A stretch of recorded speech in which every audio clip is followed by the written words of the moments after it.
करेंगे? हमारे टैक्स से सबको सैलरी जाती है, हम इसलिए टैक्स भरते हैं। ये लोग हमसे ऊपर हो गए अब।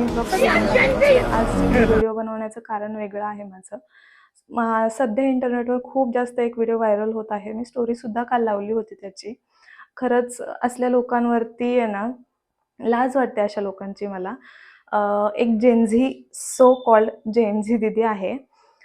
तर तिला सोल्जर्सने पुढे जाऊन दिलं नाही, तिलाच काय बाकीच्यांना पण, कारण तिथे रिस्क होती म्हणून तिला जाऊन दिलं नाही। तर तिने एक खूप मोठं वक्तव्य केलेलं आहे आणि ते खरंच खूप मनाला लागण्यासारखं आहे की तिचं असं म्हणणं आहे, हम लोग जब टैक्स भरते हैं तब इनको सैलरी जाती है, तो ये हमारे से ऊपर हो गए क्या? अच्छा, खरंच तुम्ही टॅक्स भरता म्हणून एक सोल्जरला सॅलरी जाते? अच्छा, खरं असेलही हे, पण आहे ना, एक फौजी सुद्धा टॅक्स भरतो, हे तुला सो कॉल्ड जेन्सी दीदी माहीत आहे का गं? आणि तुला मी आज टॅक्स देते, तू माझा ॲड्रेस घे, मी तुला टॅक्स देते, तू जा आणि बॉर्डरवर उभी राहा, तुझा जीव धोक्यात घालून तू मायनस टेम्परेचरमध्ये उभी राहू शकते का गं तू? तू आज घरी झोपतीये ना, आणि तिथे जे टुरिस्ट म्हणून फिरायला गेली आहेस ना, ते कोणाच्या भरोश्यावर गेलीस माहितीये तुला? त्याच फौजींच्या भरोश्यावर तू गेली आहेस, ज्यांना तू टॅक्स देतीयेस।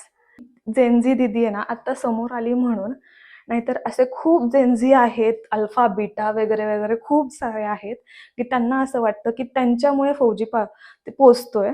तर असं नाहीये, तिथं फौजी उभा आहे ना म्हणून तुम्ही आज सुखाने झोप। कमेंट बॉक्समध्ये पण परवा दिवशी मला एक कमेंट आली होती, काय तुमचं आयुष्य आहे?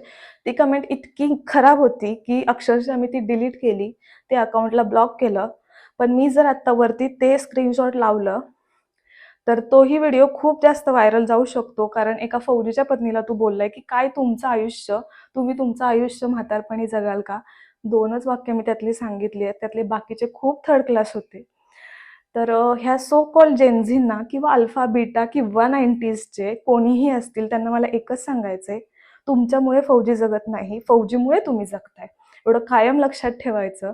कारण फौजीचे सॅक्रिफायसेस फक्त त्याच्या घरच्यांना माहीत असतात, ते तुम्हाला, तुमचा त्याच्याशी काहीच संबंध नसतो।